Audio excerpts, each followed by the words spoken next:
Pagsasalaysay ni Magda. Panahon ng 1985. Lugar ng Iloilo.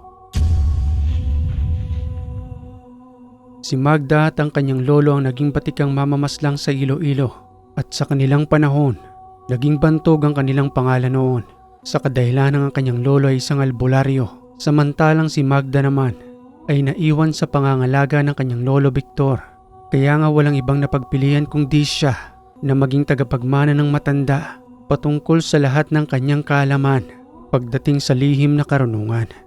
Simulan natin ang karanasan ni Magda magmula sa kanyang pagkabata. Apo, Magda! Magda! Nasaan na kaya ang batang yon? Matingnan nga sa likuran ng tahanan. Ay nako, Magda po. Nandiriyan ka lang pala. At sino ba yung batang kasama mo? Sorry po, Lolo. Naglalaro po kasi kami ni Ambit. Pasensya na po kayo Naabala ko po sa paglalaro itong si Magda. Ako nga po pala si Ambet.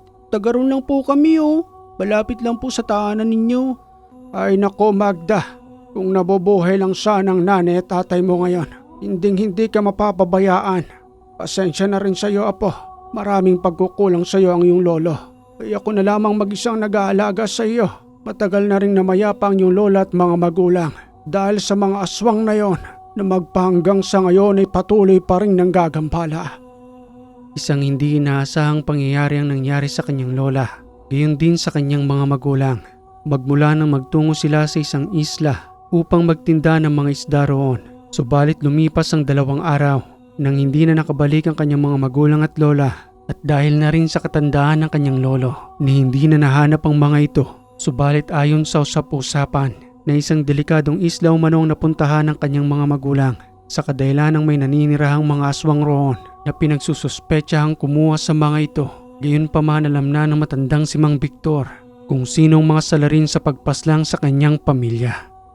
Maya-maya pa ay may dumating na isang pasyente, isang binatang lalaki ito na nagngangalang Kilat. Ikaw ang unang pasyente ko ngayon, Kilat. Ano bang nangyayari sa'yo? Bakit para bang may kakaiba na naman sa iyong katawan? May sinusubukan ka bang kaalaman? Pasensya na po, Lolo Victor. Tama po kayo. May naaral po kasi ako ngayon. Pero mukhang nagkamali na naman po yata ako.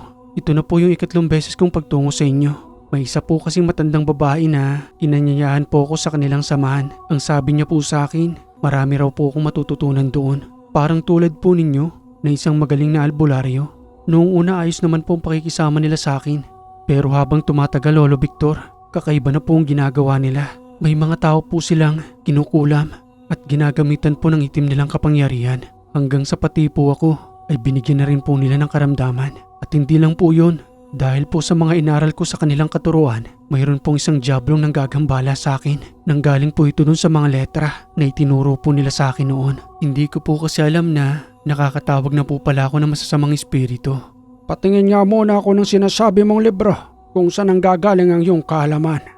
Kinuha ni Kilat ang isang maliit na libreta sa kanyang bulsa at sa unang tingin pa lamang ng matanda, kitang-kita ng mga nakasulat roon na nanggaling ito sa kaliwa. Wala kang kadalaan, Kilat. Ilang beses ko nang sinasabi sa iyo na huwag kang basta-bastang tatanggap ng mga katuruan, lalo pat nakasulat sa lengguaheng Latin na hindi mo naman nauunawaan ang mga pinagbababasa mo. Totoo ang sinabi mo, nakatawag ka ng mga espiritu at ang mga espiritong yon ay nanggaling sa impyerno. Maupo ka rito at tatawagin kong sinasabi mong mangkukulam, pati na rin ang diablong gumagambala sa iyo. Naupo sa isang kahoy na upuan si Kilat. Maya-maya pa'y pumasok na sa loob ng tahanan si Magda. Pinanonood ang ginagawa ng kanyang lolo. Tuloy-tuloy itong nagbigkas ng mga inkantasyon hanggang sa lubusang sumanib ang espiritu ng mangkukulam, pati na rin ang isang diablo na nanggaling pa ng impyerno. Sino kang mangkukulam ka? Nililin lang ninyo ang batang ito dahil sa kagustuhang matuto ng karunungan. Subalit mali ang itinuturo ninyo. At ikaw naman, diablo, bumalik ka na sa impyerno dahil hindi ka kailangan ng batang ito. Patuloy lamang na pinapanood ni Magda ang kanyang lolo sa kung ano man ang ginagawa nito. Gayon din itong si Ambit na nagtataka sa panggagamot na ginagawa ng matanda. Sambit pang wika nito kay Magda. Uy Magda, Ano pang ginagawa ng lolo mo? Bakit pinagagalitan niya yung lalaking yun? At saka parang may kakaiba sa kanya. Sinasapian ba yung lalaking yan? Alam mo kasi, Ambit, magaling na albularyo ang lolo ko. Kasi bago lang kayo rito kaya hindi mo alam. Nagpatuloy ang panggagamot ng matanda. Muli pang wika nito sa nakasanib na mangkukulam at dyablo. Kung hindi ninyo tatanggalin ang pasakit na ginawa ninyo sa lalaking ito, kayong dalawa ang kikitlan ko ng buhay.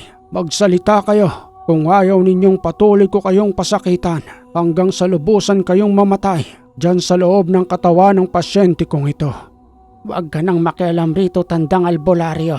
Ano pa ang silbi mo? Ipinagtatanggol mo ang iba, samantalang ang pamilya mong namayapa ni hindi mo mapagtanggol. Tapos kami pa itong tinutugis mo. Dapat ay yung mga aswang na pumaslang sa iyong pamilya. Yun ang dapat mong tinutugis at hindi kami. Ibig mo bang sabihin, sa pananalita mong yan ay kilala mo ko? Ganoon na nga, tandang albularyo. Kilalang kilala kita dahil sa ang ilan sa aming mga kasamahan ay pinaslang mo na. Samantalang ang malaking problema mo para sa iyong sariling pamilya ay hindi mo matugunan. Anong pangalan mo, mangkukulam? Magpakilala ka. Hindi na yon kinakailangan, matandang albularyo. Aminado ang matandang si Mang Victor na sa paglipas ng ilang taon ni hindi niya natutugunan ang sarili niyang problema.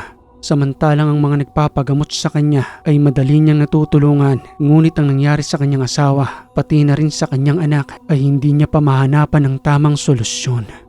Masakit para sa akin ang nangyaring yon. Kilala mo ba ang mga aswang na pumaslang sa aking pamilya? Hindi lang kilala, nakakasama ko pa sila. Kaya kung ako sa iyo, makipagtulungan ka na lamang sa akin at huwag mo na akong pasakitan. Ipaubaya mo na sa akin ang lalaking ito. Hindi maaari ang kagustuhan mo at hindi dapat ikaw ang masunod sa sitwasyong ito. Kaya kitang paslangin kung hindi mo sasabihin sa akin kung sinong pumaslang sa aking pamilya. Subalit nagmatigas ang mangkukulam. Gusto niyang pasunurin sa kanyang kamay si Mang Victor. Subalit bilang albularyo, tungkulin niyang ipagtanggol ang mga taong nangangailangan ng kanyang tulong. Kahit na nga ba ni sasakripisyo ang patungkol sa kanyang sariling pamilya, mas pinili niyang patuloy na pasakitan ng mangkukulam na iyon, pati na rin ang dyablo na nasa loob ng katawan ng lalaki.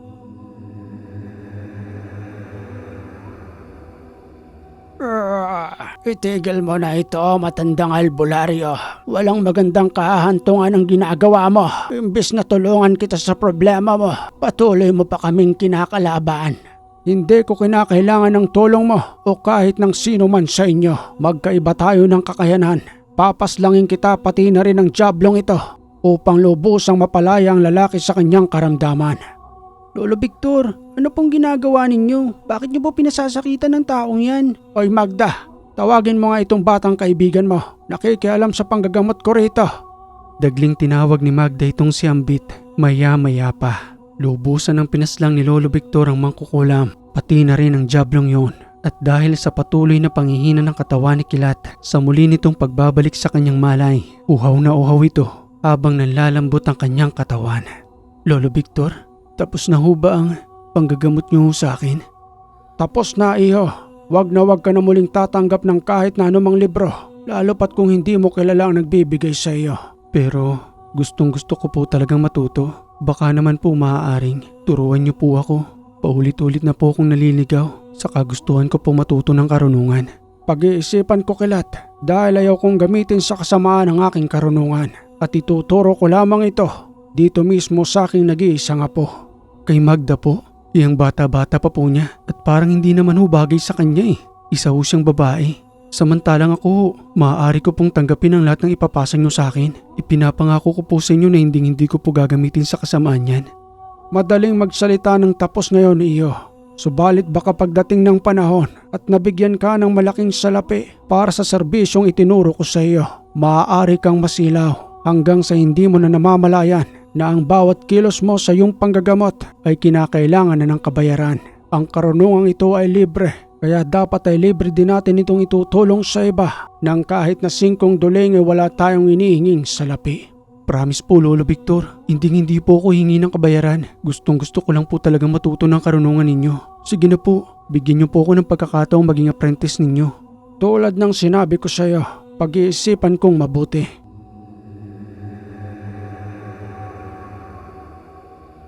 At sa paglipas ng panahon, lubusan na ngang nagdalaga si Magda. Unti-unti nang itinuturo sa kanya ng kanyang lolo kung paano ang panggagamot at maliban pa roon, ang kababata nitong si Ambit ang isinama niya sa kanyang pagtuturo. Sa kadahilan ng itong si Kilat ay madaling matukso sa kapangyarihan na palaging naliligaw sa kaliwa na nagiging dahilan ng kanyang kapahamakan. Magda apo, nasaan na ba ang kababata mong si Ambit? Alin na kayong dalawa rito? Lolo Victor, paparating na po rito si Ambit. May kinuha lang po sa kanilang tahanan. Pero lo, karapat dapat po ba talaga akong pagpasahan po ng inyong kaalaman? Isa po kong babae, mukhang malayo po sa akin ang maging isang albularya. Walang pinipili ang karunungan, Magda. Wala akong ibang pagpapasahan kung di ikaw. Samantalang itong si Ambit naman ay may nakita akong kakaibang kakayanan. Kaya sabay ko na kayong tuturuan ngayon. Lubusan na akong tumatanda po. Kaya kinakailangan mo nang matutunan ang lahat ng kaalaman na meron ako. Lolo Victor, patawad po't medyo nahuli ako. Tinawag pa po kasi ako nina eh. Papalis na sana ako ng tahanan namin para kunin lamang sana ang papel. Kaya ayun, inutusan pa akong ayusin ang butas ng aming bubungan. Kaya medyo natagalan ho ako. Ayos lamang yun, Ambit. Halina kayo. Pumasok kami sa isang sagradong silid.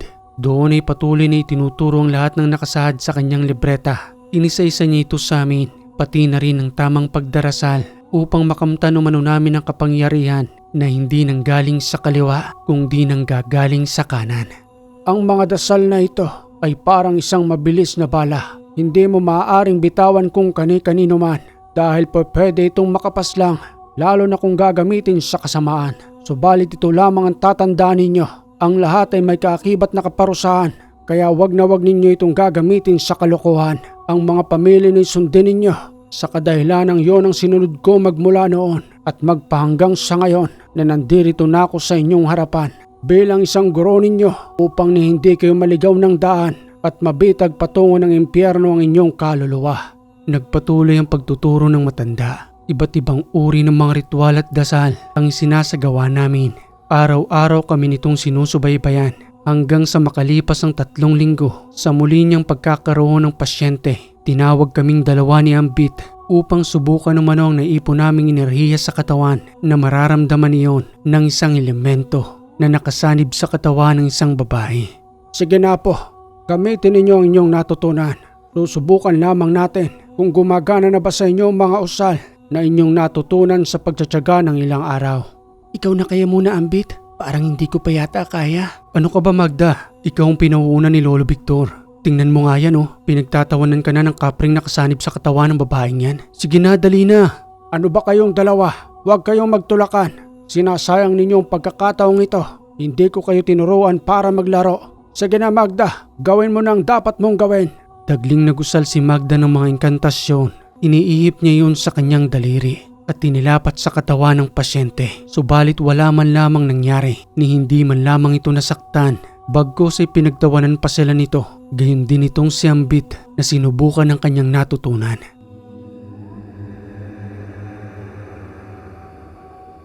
Tumabi ka nga dyan, Magda. Ako naman. Tingnan lang natin. Tatawa-tawa ka pa ha. Ewan ko na lang kung hindi ka masaktan dito. Maraming beses siyang nagbitaw ng mga inkantasyon. Subalit ganun din. Wala ring nangyari. Sambit pang wika ng kapre na nanlilisik ang mga mata habang nakasanib sa katawan ng babae. Mukhang walang nangyayari sa itinuturo mo, tanda. Nagsasayang ka lamang ng oras sa dalawang ito. Ni wala man lamang akong naramdamang kiliti sa aking katawan. Totoo bang maitinuturo ka sa kanila?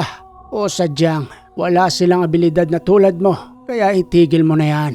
Hindi nila ako mapasasakitan kung ganyan sila kahina. Ang yabang nitong kapring ito. Hintayin mo lamang ang paglakas namin. Makakatikim ka talaga sa akin. Tumabi na kayong dalawa riyan. Totoo ang sinasabi niya. Mahina pa rin kayo hanggang ngayon. Kaya ang dapat ninyong gawin ay ipagpatuloy ang inyong pagdarasal umaga at gabi hanggang sa lubusan kayong kawaan ng Panginoon at ipagkaloob na sa inyo ang natatangin ninyong kapangyarihan. Napakiusapan ng matanda ang kapre.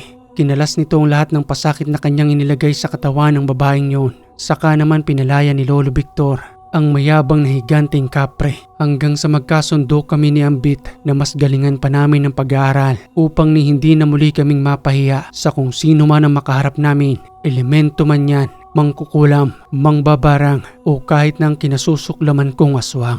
Napahiya tayo doon, Ambit. Siguro ginawa talaga ni Lolo yun para mas lalo tayong magsumikap sa pag-aaral. Ang mayabang na kapring yun, kapag muli kaming nagkaharap, mata lamang niyang walang latay. Ipaparanas ko talaga sa kanya ang sakit sa katawan na hindi niya pa noon nararanasan. Mukhang seryoso ka na ngayon, Magda. Malamang ginawa talaga yun ni Lolo Victor para ipakita sa atin na kung gaano pa tayo kahina. Napakalayo pa natin sa kanya. Ganito na lang, kung sino ang huling makapagpagana ng usal, siyang malilibre ng mais. Ano, laban ka? Ginagawa mo namang biro ito, Ambit. Hindi naman panahon ng tagmais ngayon. Saan tayo kukuha ng mais na yan? Hindi ako nagbibiro, kaya nga challenge, diba? Ikaw pa naman ang inaasahan ni Lolo Victor, tapos parang lalamya-lamya ka. O siya, tinatanggap ko na yung challenge mo. Feeling mo naman, ikaw ang unang makapagpapagana ng mga orasyon. Alalahanin mo, ang dugo ni Lolo ay nananalaytay sa aking katawan. Ay sus, pareho na nga tayong hindi makapagpagana ng orasyon eh. Pagyayabangan mo pa ako.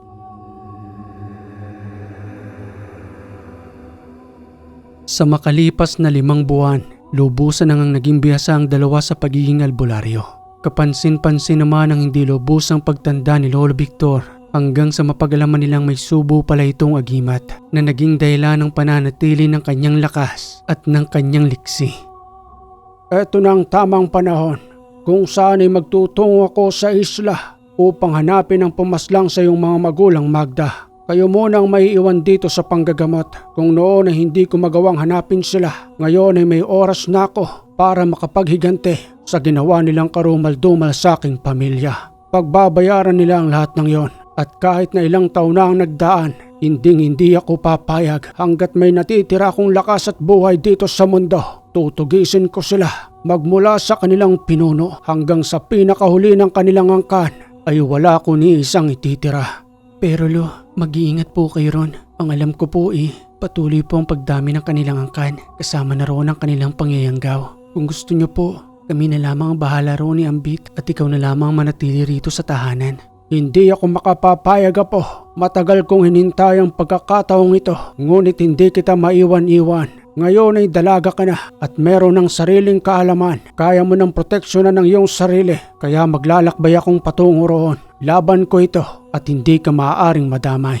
Pero Lo, ang laban mo ay laban ko rin. Mga magulang ko ang pinaslang nila, pati na rin si Lola. Kakausapin ko po si Ambit na kung pwedeng, siya na lamang pangsamantalang maiwan dito para masamahan po kita roon. Dagling kinausap ni Magda itong si Ambit. Sumang-ayon naman ito sa kadahilan ng hindi maaaring walang maiwan doon sa dami ng mga taong lumalapit at nagpapagamot na kinakailangan nilang tulungan.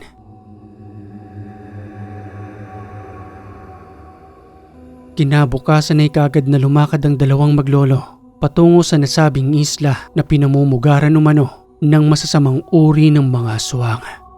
Kumapit ka po sa bangka, may kalakasan ng alon. Malayo-layo pa rin ang ating lalakbayin gamit ang bangkang ito. Patuloy nilang binaybay ang kalawakan ng dagat patungo sa nasabing isla. Isa nga palang dating mangingisda ang tatay ni Magda na sumubok na magbenta ng isda sa islang yon kasama ang kanyang asawa pati na rin ang lola ni Magda. Lolo Victor, mukhang ayaw po tayong papuntahin doon ng malakas na alon. Patuloy po tayong itinataboy papalayo, pati na rin po ng malakas na hangin. Bahagya silang huminto sa gitna ng karagatan. Natatanaw na ang nasabing isla. Tumayo ang matanda sa kanyang bangka. Sabay nagbigkas ng mga usal ng pakikiusap na huminto na ang galit ng alon, pati na rin ang hangin. Ipagpapatuloy na natin ang paglapit sa islang yan. Maya-maya lamang ay mawawala na ang alon na ito. Pinakiusapan ko na ang elemento ng kalikasan. Ipinagpatuloy ang paglalakbay sa karagatan. Unti-unting umina ang alon. Naging kalmado ito na parang walang nangyari. Malapit na tayo, Apo. Makikita na rin natin ang pumaslang sa iyong mga magulang. Maya-maya pa, habang papalapit sa pagdawang ang kanilang bangka, may nasipat silang 3 kalalakihan. Mabibilis na nagsipagtakbuhan ng mga ito na nakakaramdam ng kanilang presensya at sa pagsadsad ng bangka sa buhanginan, dagling bumaba ang maglolo sa bangkang yon at ibinunsod ito sa may tabing pangpang, itinali sa isang buhay na bato na nakabaon sa malawak na buhanginan. Lolo Victor, doon po nagtungo yung 3 lalaki. Pumasok po sila sa kagubatang yon. Hindi po kaya sila ang hinahanap po natin? Sa palagay ko'y kabilang sila roon dahil kung normal silang tao, hindi sila matatakot sa atin. Ihanda mo ang iyong sarili, apo. Dahil sa kahit na anumang oras ay maaari tayong mapalaban. Nakapangingilabot ang presensya ng islang ito na para bang may itinatagong kababalaghan at yon ang tutuklasin natin ngayon. Patuloy nilang sinuong ang masukol na kagubatan kung saan nagsipaglusutan ng tatlong kalalakihang yon. Subalit habang lumilipas ang oras, kapansin-pansin ang naglalakihang mga kalmot ng puno. Hanggang sa may matagpuan silang isang maliit na tahanan. Sakto namang may tao sa labas nito. Isang matandang babae yon, may daladalang tungkod na nakakuba na ito kung maglakad. Pagtatanong pa ni Magda sa matandang babae. Mawalang galang na po, Lola. Marami pa po bang kabahayan sa unahan dyan? Wala nang ibang kabahayan dyan, Iha. Isang malawak na kagubatan ang patuloy na sasalubong sa inyo. Huwag nyo nang suungin ang gubat na yan. Delikado, maaari kayong mapahamak. Mayroong naglalakihang mababangis na hayop ang maaaring umatake sa inyo. Mapaaraw man, lalong-lalo na sa pagsapit ng dilim. Kaya ho pala may naglalakihang mga kalmot sa mga puno. Sila ho ba ang sinasabi ninyong mga ligaw na hayop? Sila na nga iyon, Iha. Madalas rin silang naliligaw rito. Kaya paminsan-minsan, maaga pa lamang ay sarado ng aking tahanan. Mukhang may kalayuan pang nilakbay ninyo. Papasapit na rin ang dilim. Mas mabuting manatili na muna kayo rito sa aking tahanan. Nagtinginan ng maglolo. Subalit ang ipinagtataka nila, bakit hindi inaatake ng aswang matanda? Kung ang puno nga ay may naglalakihang mga kalmot, papano na lamang isang barong-barong na tahanan na kayang-kayang sirain ng matatalim na kuko ng sinasabi niyang mababangis na hayop. Ngunit pinagbigyan ng dalawang paanyaya ng matanda na natili sila roon upang magpahinga at magpalipas ng oras at pakiramdaman na rin ang paligid. Maupo muna kayo riyan. Ipagluluto ko kayo ng pagkain. Dahan-dahang nagtungong matanda sa kanyang maliit na kusina. Nagpakilala ito sa pangalang Lola Inga at habang inaayos ang kanyang inihahandang pagkain, pabulong na wika pa ni Magda sa kanyang Lolo Victor. Lo, ano ho bang napapansin ninyo? Tama ho ba na manatili tayo sa kubong ito? Sa tingin ko ay kinakailangan na nating umalis. May duda ako sa matanda, pero wala akong nararamdamang panganib sa kanya.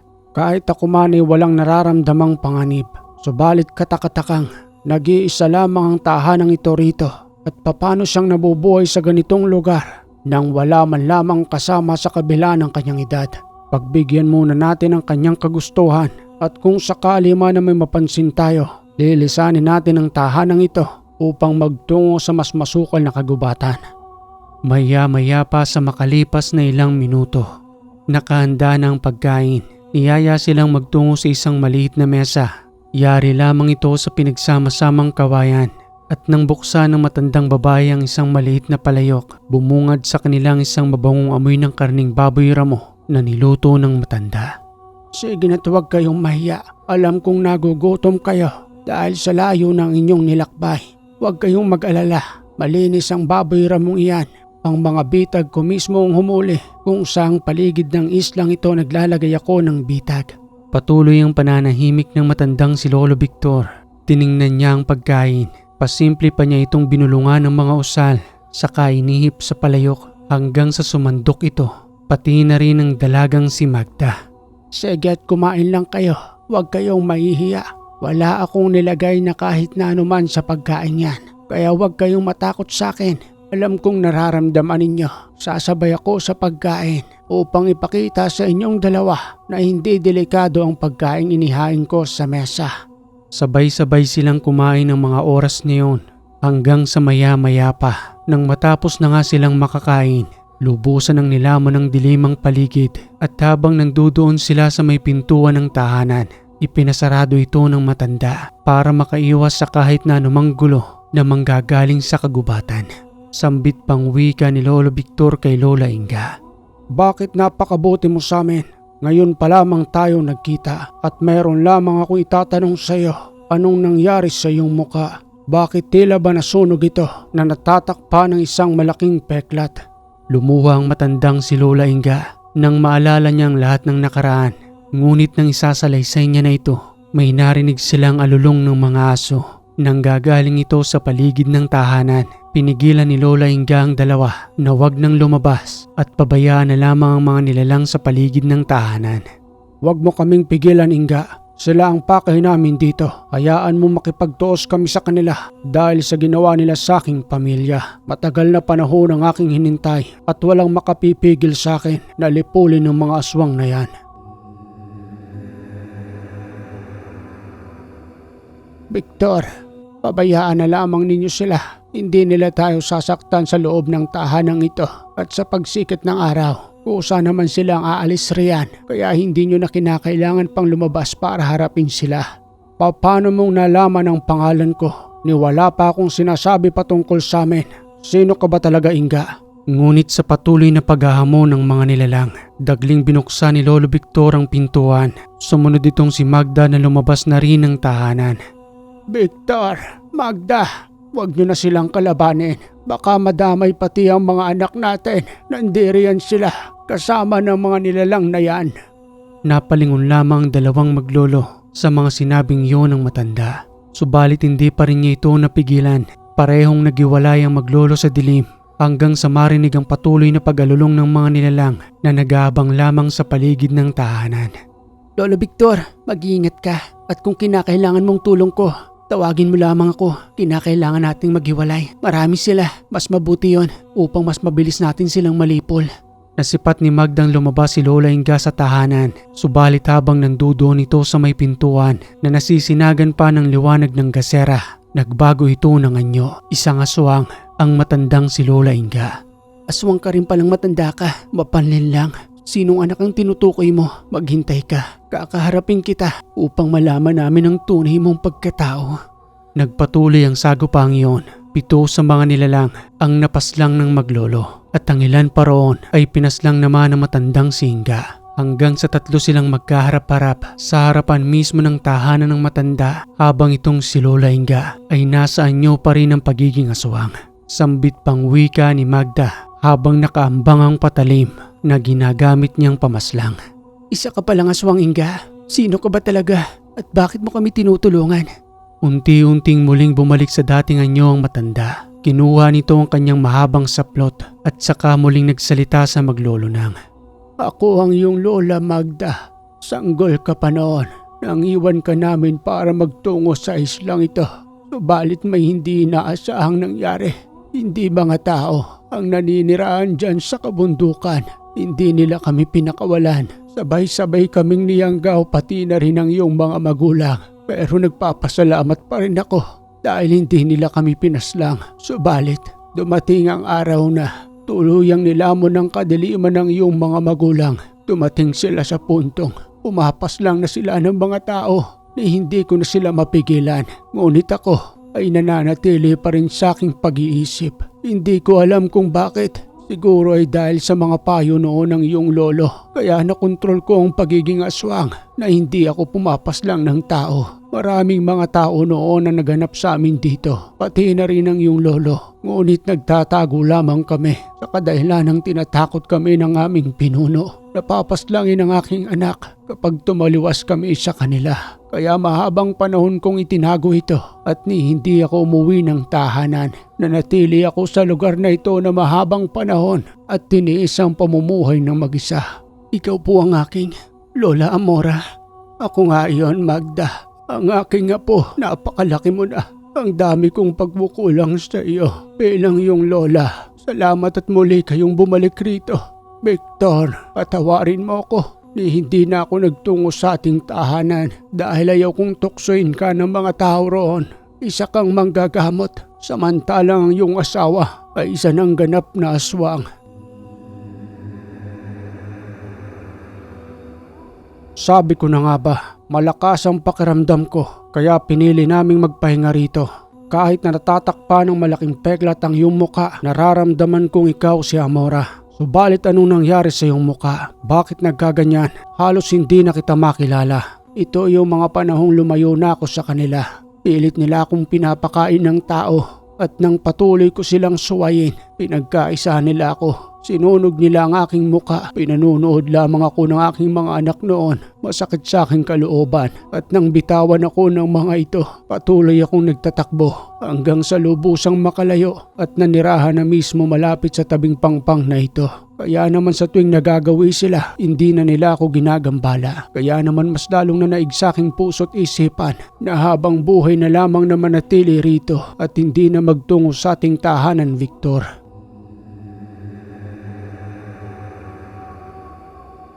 Minabuti nilang manatili ng ilang araw roon at ang mga labi ng aswang ay binaw nila sa lupa. Tuwang-tuwa si Magda na hindi niya inaasahang muli niya pang makakasama ang kanyang lola. Kaya naman sa kanilang pananatili roon, pinagtulungan nilang maglolo na tanggalin ang yanggaw. Subalit hindi na sumang-ayon ng matanda sa kadahilan ng manghihina umano siya kapag tinanggal ang birtud sa kanyang katawan dahil yun na lamang ang nagbibigay lakas sa kanya upang manatiling buhay. Wika pa ni Lolo Victor. Salamat sa Panginoon. Binigyan pa tayo ng pagkakataon para magsama-sama. Sana lamang ay makuha pa natin ang mga magulang ni Magda at makilala pa nila tayo. Ngunit kung wala na tayong magagawa, pati sila ay madadamay sa ating pagpaslang sa kadahilan ng nilalamo na sila ngayon ng kadiliman. Wala na silang kinikilala ng kahit na sino man dahil sa dami na ng mga taong kanilang pinaslang.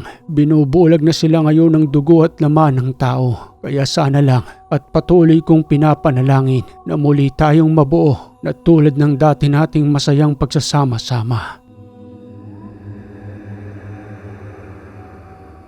Isang gabi ng kanilang pananatili roon, habang nagpapahinga si Magda sa labas ng tahanan, may naramdaman siyang panganib. Hanggang sa masipat niyang dalawang nilalang, may dugo ang bibig nito, habang ang isa naman ay may hila-hilang hindi niya malaman kung tao ba yun o hayop. Dali-daling lumabas ang kanyang Lola Amora at Lolo Victor, at nang makita iyon ng dalawang matanda, ramdam na ramdam nila, lalong-lalo na ang Lola Amora, na ang dalawang yon ay ang mga magulang ni Magda. Sambit pang wika ng kanyang Lola Amora.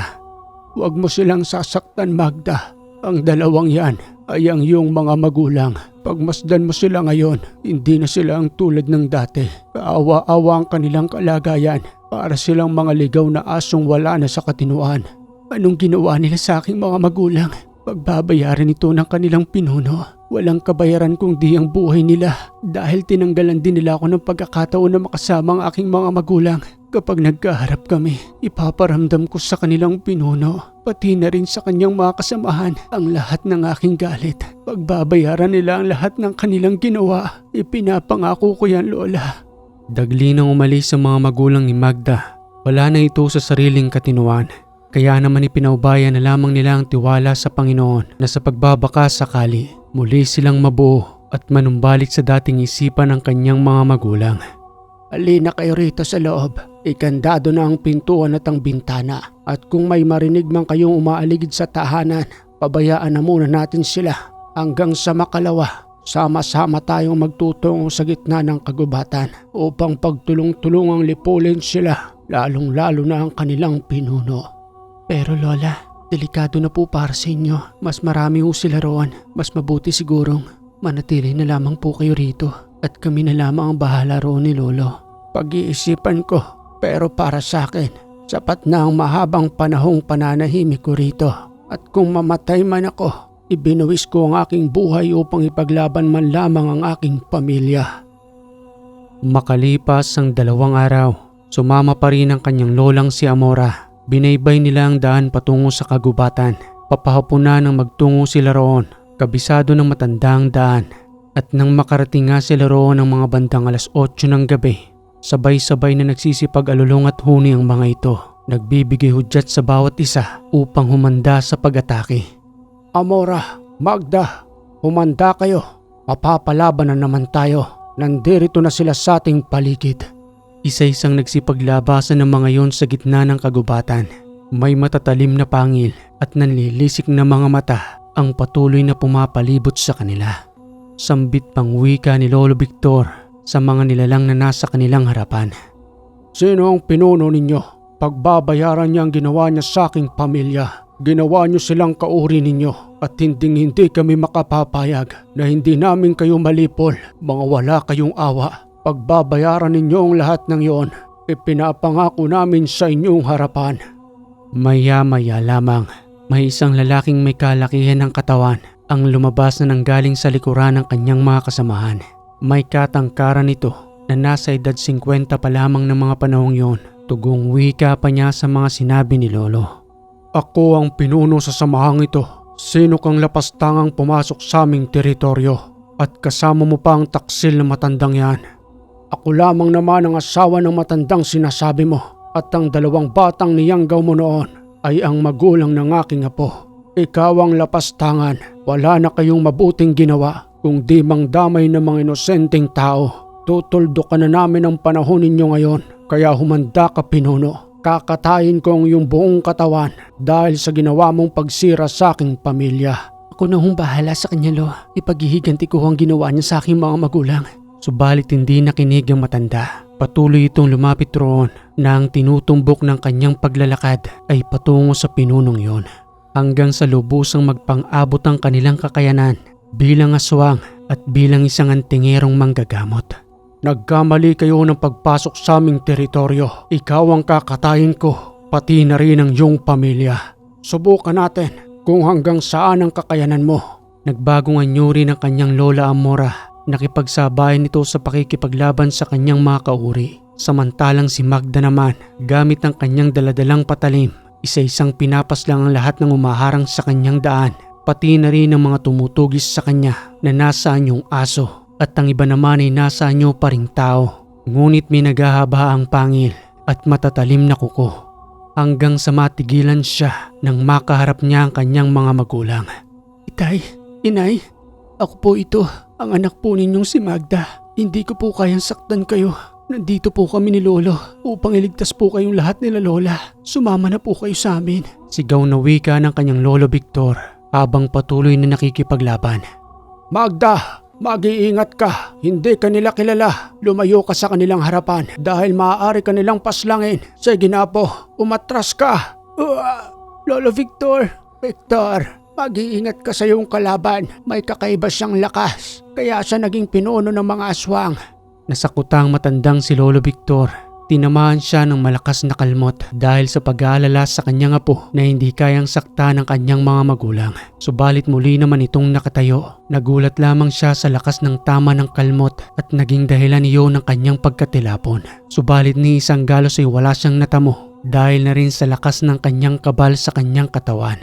Halika rito, apo. Lumayo tayo sa harapan ng iyong mga magulang. Hindi natin sila maaaring kalabanin. Gagawa tayo ng paraan upang muli natin sila maisama sa tahanan. Lumayo na lamang ang 2 maglola, subalit patuloy pa ring sumusunod ang kanyang mga magulang hanggang sa naisipan na lamang nila na patulugin na lamang ang 2 yon at iwasang gamitan ng patalim. Kaya naman napilitang gumamit ng malalakas na engkantasyon itong si Magda. Dali-dali niya yung inihip sa kanyang mga magulang. Unti-unti itong nanghina hanggang sa lubusang mawala ng malay.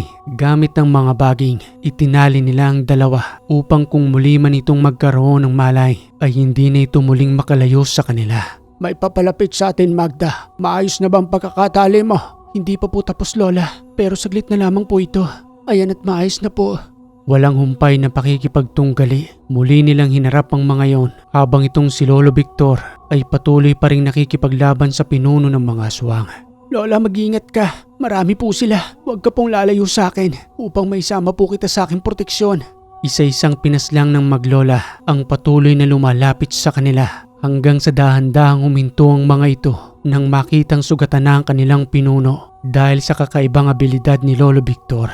Sambit pang wika ng pinuno ng mga aswang habang hawak-hawak ang kanyang katawan na may dumadanak na mga dugo na nanggagaling sa kanyang mga sugat. Proteksyonan ninyo ako upang makatakas ako sa harapan ng matandang ito. Magkikita pa tayo, tanda. Ipinapangako ko yan. Ikaw pa lamang nakagawa sa akin ito. Pagbabayaran mo ang lahat ng sugat ko. Nagtipon-tipon ang kanyang mga alagad sa harapan ni Lolo Victor. Dagling tumakas ang kanilang pinuno. Unti-unti na rin silang lumalayo. At dahil na rin sa pagod namin ng mga oras na yon, sa dami ng aming mga napaslang, ni hindi na namin sila hinabol. Dahil ang mahalaga para sa amin ng mga panahong yon, nakuha namin ang aking mga magulang. Dagli naming pinuntahan ni Lola Amora kung saan namin itinali si Inay at Itay.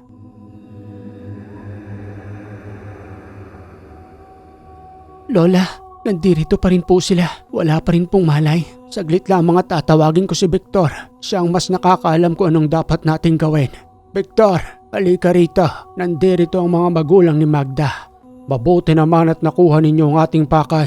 Sa susunod nating pakikipaglaban, wala na tayong pag-aalinlangang paslangin silang lahat dahil kasama na natin ang mga magulang ni Magda. Lumayo kayo. Susubukan kong gamitin ang mga usal upang kalasin ng lahat ng meron sila, pero huwag kayong masyadong umasa dahil sa tagal ng panahon ng kanilang pagiging aswang, mahirap para sa akin na tanggalin iyon.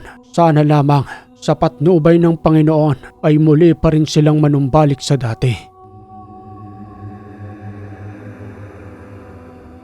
Gamit ang mga lihim na inkantasyon, sinubukan ito ni Lolo Victor at sa kabutihang palad, dininig ng Panginoon ang kanyang panalangin. Muli itong nagkaroon ng malay at patuloy na sumuka, kasama na roon ang itim na bertud na ginamit sa kanila sa pangyayanggaw. Inay, Itay, ano hong nangyari sa amin? Bakit to? Duguan ho ang aming damit at ang lansa ho ng aming katawan. Nasaan ho ba tayo at sino ho ang dalagang ito? Wala ka bang naaalala sa iyong mga nakaraan? Siya ang iyong anak, si Magda. Matagal na panahon kayong sumailalim sa kapangyarihan ng kadiliman. Mahabang panahon ang nakalipas. Ismael anak, pati na rin sa iyo Arlene. Malaki ang utang ninyo sa inyong anak na si Magda. Subalit hindi ko kayo sinisisi. Gayon din naman ang inyong anak. Dahil alam niya ang tunay na nangyari. Magtungo na muna tayo sa tahanan ng iyong inay. Pag-usapan natin doon ang lahat ng nakaraan. Subalit sa pagsikat ng araw, muli tayong babalik sa ating tahanan. At doon ibahagya kayong manatili. Hindi pa tapos ang aming laban dito at mas mabuting nandoon kayo upang ni hindi na muli kayong mapahamak. At sa muling pagbabalik sa kubo ni Lola Amora, isinalaysay ang lahat sa tunay na nangyari. Naaalala ni Inay at Itay kung paano silang binihag ng mga aswang na yon. Subalit matapos ang pangyayanggaw, nawala na umano sila sa kanilang sarili. Kaya naman hindi na nila alam ang lahat ng kanilang ginagawa. Nagsisi pa nga noon si Lolo Victor na dapat noon pa lamang ay nagtungo na siya sa lugar na yon. Subalit maliit pa nga ako ng mga panahong yon na hindi niya pa maaaring iwan upang tugisin ang mga aswang na lumapastangan sa aking lola at mga magulang. Wika pa ni Inay at Itay habang niyayakap ako ng mahigpit. Patawad anak, hindi namin ginusto ng nanay mo ang nangyari. Biktima lamang kami. Pero ikaw ang nagdusa. Lumaki kang hindi mo kami kasama at ang nag-aruga lamang sa iyo ay ang iyong Lolo Victor. Sana'y mapatawad mo kami anak ng iyong nanay. Ngayon ay muli na tayong magkakasama at hindi na kami papayag ng iyong lolo na muli pa tayong magkahiwa-hiwalay. Tugon ko pa sa mga sinabi ni Itay habang sabik na sabik sa mga yakap ng aking mga magulang at patuloy na lumuluha. Hindi dahil sa lungkot kundi sa sayang nararamdaman na muli ko na silang nakasama. Huwag niyo na po yung isipin ni Tay. Inay, ang mahalaga po para sa akin ngayon, kasama ko na po kayo. Ihahatid lamang po namin kayo ni Lolo sa tahanan at pagdating po natin doon, muli po kaming babalik sa islang ito. Pero wag po kayong mag-alala, hindi po kami mapapahamak. Ipinapangako po namin yan sa inyo. Ibang-iba na nga ang anak natin Arlene, katulad na siya ng kanyang lolo. Magtitiwala kami sa inyo anak at alam naming matutugis ninyo silang lahat para wala nang ibang mabiktimang pamilyang tulad natin na nagdusa ng mahabang panahon dahil sa kanilang kasamaan. At sa lubusang pagsikat ng araw, muli na nga silang sumakay sa bangka, binaybay ang malawak na karagatan upang muling makabalik sa kanilang tahanan. Subalit sa kanilang pagdating doon, naging usap-usapan ng kanilang pamilya dahil ang inaakala ng mga tao ay matagal nang namayapa si Arlene at Ismael, pati na rin ang kanyang Lola Amora sa kamay ng mga aswang. Bakit buhay pang tatlong yan? Diba matagal silang nawala rito? Hindi ko nga rin alam eh. Diba ang kumalat ng mga bali-balita kinain na ng mga aswang tatlong yan? Aba malay naman natin kung hindi naman talaga totoo yun. Ayan kitang-kita naman diba? Ang lalakas nila at buhay na buhay. Pero ang tagal ng panahon Hindi kaya lumayas lang sila at muli na lang bumalik rito? Maaari namang ganon. Pero anong dahilan? Bakit sila lalayas? Ay napakabait ng albularyong si Mang Victor. Ay sus, nandyan na naman kayo. Magpapakalat na naman kayo ng kung ano-anong balita. Siya nga naman, maging masaya na nga lang tayo sa pamilyang yan. Kasi nabuo na sila at ang daming natutulungan niyang si Mang Victor. Nadagdagan pa nga ang mga albularyo rito dahil sa pagtuturo niya. Ito kasing si Eking bulong ng kung ano. Masyadong chismoso. Halina nga kayo, mga wala kayong magawa kundi pag-usapan ng buhay ng ibang tao. Hanggang sa lumipas ang araw na yon. Patuloy ang usap-usapan sa kanilang barangay, ngunit hindi na lamang yun pinansin ng pamilya. At dahil nga sa may kahabaan na rin ang buhok ng mag-asawa, minabuti muna ni Magda ang pagupitan nito sa isang barberong malapit sa kanilang tahanan. Subalit hindi maiwasan ang pagtatanong ng mga kapitbahay na nanduroon na paulit-ulit na nakikisyoso sa kung ano man ang nangyari sa kanila. Itay, inay, wag nyo na lamang po silang pansinin. Umahanap lamang na maibabalita ang mga yan. Kaya ko po kayo pinagupitan ngayon para sa muli naming pagbabalik roon ni Lolo. Imaayos na po uli ang postura ninyo. Hindi po kasi namin alam ni Lolo kung hanggang kailan kami ron dahil nga sa nagsipaglikasan ng mga nilalang na yon. Hindi namin alam ngayon kung saan sila hanapin. Pakikiyosyoso pa ng isang lalaki na nagpapagupit din ng mga oras na yon. Paring Ismael, sa muling pagbabalik, ang tagal niyong nawala. Dalaga na lamang yung anak ninyo. Ano ba talagang nangyari? Bakit tila ba napabayaan ninyong inyong sarili? Tingnan nyo nga yung mga balat ninyo, parang may mga sugat pa at ang hahaba na ng buhok ninyo. Ikaw pala yan, Tibor. Mahabang kwento pare. At kung isasalaysay naman namin sa inyo, baka hindi rin kayo maniwala. Basta hindi magandang nangyari sa amin doon. Kaya kahit ang sarili namin, pati na rin ang anak namin itong si Magda, ay lubusan naming napabayaan.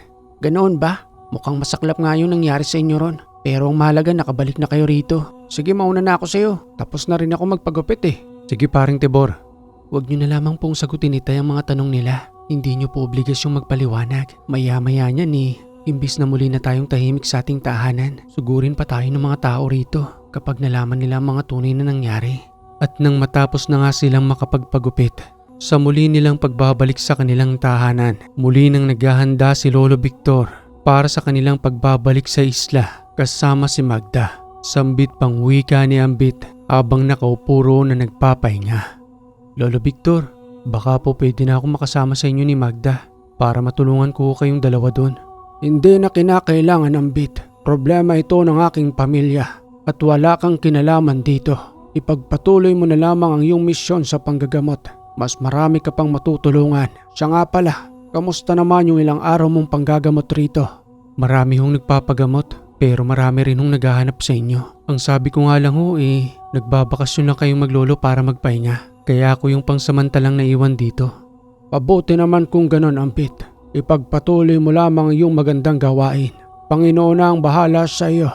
At huwag na huwag kang hihingi ng kahit na anumang kabayaran. Lagi mong susundin ang aking mga pamilin. Ikaw lamang at ang aking apo ang pinagkatiwalaan ko sa ganyang uri ng karunungan. Tutuparin ko ang lahat ng mga pamilya ninyo. Magda, kamusta naman ang naging laban ninyo ron? Maraming pangyayaring hindi inaasahan, Ambit.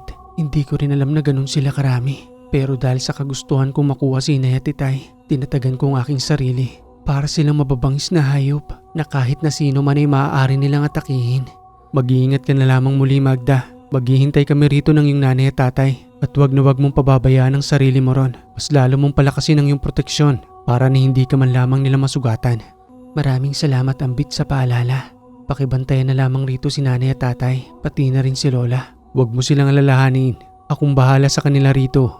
Ngunit bago umalis ang maglolo, minabuti muna nilang tanggalin ang bertud sa katawan ng kanyang Lola Amora. At dahil nga sa may alaga pang bertud ang kanyang lolo para sa subo na magbibigay ng lakas sa kanyang lola kung sakaling matanggal na ang bertud na nanggaling sa pangyayanggaw ng mga aswang. Sambit pang wika ni Lolo Victor.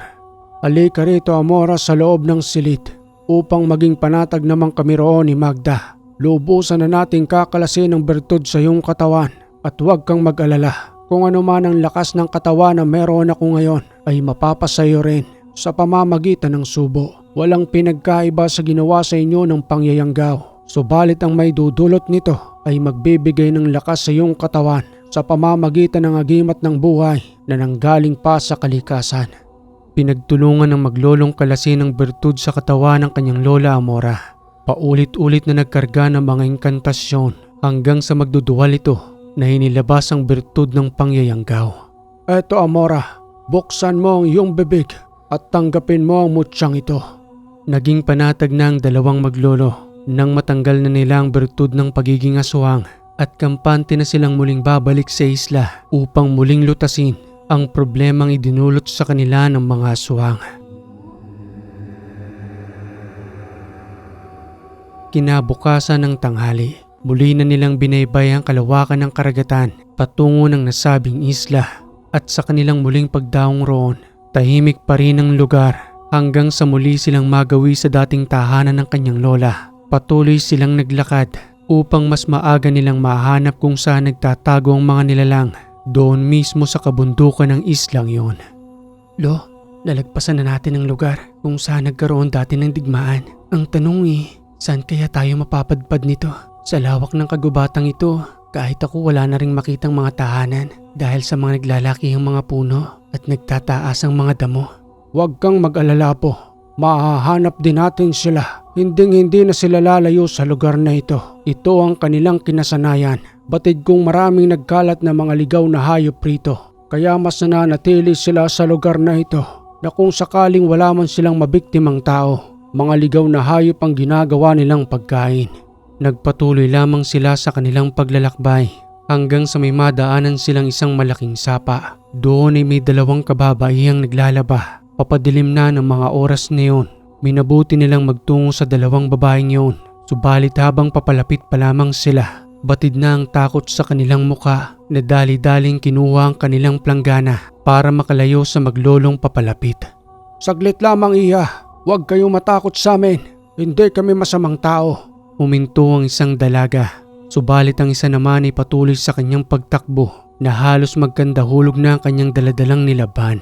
Wika pa nito na nanginginig ang kanyang buong katawan. Ano pong kailangan ninyo sa akin? Huwag kang matakot iha, magtatanong lamang kami sa iyo. Ano po yun? May mga nagawi ba ritong kakaibang nilalang? Ang tinutukoy niyo po ba ay yung mga aswang? Sila na nga ang hinahanap namin. Maya-maya pa habang patuloy na nagtatanong si Lolo Victor, may dumating na isang lalaki. May dala-dala itong itak kasama ang babaeng na unang tumakbo at nangakmang susuguri na nga ang maglolo. Inawat ito ng dalaga na nagsasalita ng, "Wag po itay, mga tao po sila, hindi po sila aswang." Tugon pa ng lalaking may hawak-hawak na itak, "Kung hindi kayo aswang, anong kailangan ninyo sa lugar na ito? Patawad kung natakot kayo sa aming pagdating. Wala kaming masamang hangarin sa inyo. Ang pakay namin dito ay hanapin ng mga aswang. Biktima rin ang pamilya ko ng mga yon. Kaya tinutugis namin sila upang lubosang matigil na ang kanilang kasamaan. Kung gayon, sumunod kayo sa amin." Nagtiwala ang maglolo. Pagdating nila sa tahanan, isiniwalat ng lalaki na pati umano sila'y ginagambala ng mga nilalang. Kaya naman may mga nagkalat na sibat ng kawayan sa paligid ng kanilang tahanan. At nang malamang albularyo ang maglolo, nakipagtulungan ng mga ito upang ituro ang pinagkukublihan ng mga aswang na bahagyang may kalayuan pa sa kanilang tahanan. Pare-pareho lamang tayong biktima ng mga aswang na yan. Ang aking asawa ay kinuha rin nila na magpahanggang sa ngayon ni hindi na ito muling nakabalik rito sa aming tahanan. Kaya ituturo ko sa inyo kung saan ang kanilang bagong pinagkukublihan. Ibig mo bang sabihin, Ginoo, matagal na kayong naninirahan sa lugar na ito? Dito na nagdalaga ang aking dalawang anak. Noong panahon, wala pa yung mga aswang na yan dito. Bigla na lamang silang sumulpot sa lugar na ito at mabilis silang dumami. Ngunit kahit na ano pa mang pag-iingat namin, nakuha pa rin ng mga ito si Lota, ang aking asawa. Wala akong ibang magawa sa kadahilanang wala akong kakayanan kung paano ko silang kakaharapin. Eto na ang tamang pagkakataon. Tulungan mo kaming ituro ang kanilang pinagkukublihan at kami na ang bahala sa kanila. Marami pa silang mabibiktimang tulad natin kung pababayaan lamang namin sila sa kanilang mga maling gawain. Mahabang panahon din ang aking pagtitiis. Tulad mo, subalit ang kaibahan lang. Ang pagtitiis kong yon ay napalitan ng tuwa dahil muli kong nakuha ang aking pamilya na ginawa nilang kauri upang mas lalong lumakas ang kanilang puwersa sa kanilang patuloy na pananalanta. Hindi na nagaksaya ng oras pa, sinamahan kami nitong patungo roon at nang malapit na nga kami sa lugar, Muling nagwika si Mang David patungkol sa kanyang asawa na nagbabaka sakali rin na makuha pa ito, subalit hindi namin siya pinaasa. Sa kadahilan ng hindi naman namin alam kung anong naging sitwasyon ng kanyang asawa roon, kung niyanggaw lang ba ito o ginawang pagkain. Nauunawaan ko kayo, subalit kung nabubuhay pa siya, pakiusap lang, gawan ninyo ng paraan na makuha ang aking asawa. Huwag kang mag-alala, David. Kapag may pagkakataon ay kukunin namin siya. Ipanalangin mo na sana'y nabubuhay pa si Lota magpahanggang sa ngayon. Lumayo na si David sa lugar na yon at nang suungin na nga ng maglolo ang nasabing bagong tahanan ng mga nilalang, dahan-dahan silang sumuot sa mga kakawyan. Bandang 10:00 na ng gabi ng mga oras na yon, sa kabila ng malumanay na pagpasok nila sa kuta ng mga ito, hindi sila nakaligtas sa lakas ng pakiramdam at pangamoy ng mga nilalang na nagbabantay na may pinagsasalu-saluang baboy ramo. Tumago ka, Magda. May 4 na nilalang roon. Palagay ko'y napapansin na nila tayo. Patuloy sila sa pagtingin sa ating pinagkukublihan. Mas mabuti na yun, Lo, upang masimulan na natin ang laban. Sandali lang, Apo. Umandak at papalapit na sila rito. Hindi ako nagkakamali. Dito nang gagaling ang amoy ng tao. Diyan mismo sa likuran ng punong yan. Sigurado ka ba? Sigurado ako. Tingnan mong mabuti. Nagkamali ang 4 na nilalang na yon nang mabilisan silang lumapit sa likuran ng puno. Dagli silang pinaslang ng maglolo gamit ang kanilang daladalang patalim hanggang sa muling manahimik ang paligid. Patuloy silang nagmatsyag at unti-unting lumapit pa sa pinagkukublihan ng mga ito kung saan ay may mga bago na silang tahanan. Lola Victor, nanduroon po ang karamihan sa kanila. May sinasamba silang ribulto at nagpapahid ng kung anong putik sa kanilang katawan. Gumagawa na sila ng ritual para sa kanilang pagbabagong anyo. Handa ka na ba, Iha? Lantaran tayong lalapit sa kanila upang muli silang sagupain. At sa puntong ito, ipauubaya ko sa iyo ang kanilang pinakapinuno. Sa palagay ko naman ay kaya mo siyang talunin. Kung nagawa kong paulit-ulit na sugatan siya sa kabila ng edad kong ito, mas kakayanin mo dahil mas maliksi at mas malakas ka kesa sa akin. Susubukan ko, Polo, at gagawin ko ang lahat. Maipagiganti ko lamang ang ginawa niya sa aking mga magulang. Subalit nang papalapit na sila roon, isang nilalang ang nakapansin sa kanila at tumarang sa kanilang daraanan patungo sa pinagsasagawaan ng ritual. Sigaw na wika pa nito na binibigyang babala ang kanilang pinuno, pati na rin ang kanilang mga kasamahan. Pinana, nandirito na naman ang matanda, pati na rin ang babae. Umanda kayo, siguradong lilipulin nila tayo. Nagulantang ang mga ito sa muling pagbabalik ng maglolo. Dagling lumabas ang pinuno sa kanyang tahanan na nagwiwika ng, "Mabuti naman at hindi na kami tatawid ng kabilang dagat upang hanapin pa kayo sa inyong tahanan doon. Hindi ko makakalimutan ang ginawa mo sa akin, tanda. Hindi na ako makapaghintay sa muli nating paghaharap na ito. Tatapusin kita ngayon, pati na rin ang babaeng yan." Tila ba nakakasiguro ka sa mga binibitawan mong salitang yan? Alalahanin mo na sa unang paghaharap natin, marami ang napaslang sa inyo at wala kang nagawa sa kabila ng aking edad. Subalit sa pagkakataong ito, ang apo ko ang haharap sa iyo. Tingnan lang natin kung hanggang saan nga ba ang galing mo. Ang apo mo ang haharap sa akin? Isinusuong mo sa kapahamakan ng iyong apo. Sa bagay, matapos ko siyang paslangin, ikaw naman ang isusunod ko. Nagpakawala ng mga alagad ang pinuno patungo sa matanda habang si Magda naman ang mga aswang na naliligaw sa kanyang daraanan. Pinapaslang niya ito hanggang sa lubusan siyang makarating sa harapan ng pinunong yon gamit ang kanyang patalim. Paulit-ulit niya itong pilit na itinatarak sa pinuno, subalit may angking bilis ito na hindi niya kaagad matamaan. Mag-iingat ka sa kanya, po. May angking bilis ang nilalang na yan. Kaya nga sugat lamang natamo niya sa akin at hindi ko siya napuruhan noon. Pero alam kong kaya mo siya sa pamamagitan ng iyong abilidad. Huwag niyo po kong alalahanin dito, Lo. Ipagpatuloy niyo po ang pakikipaglaban dyan. Marami po sila. Kaya kinakailangan niyo po silang tutukan ng pansin.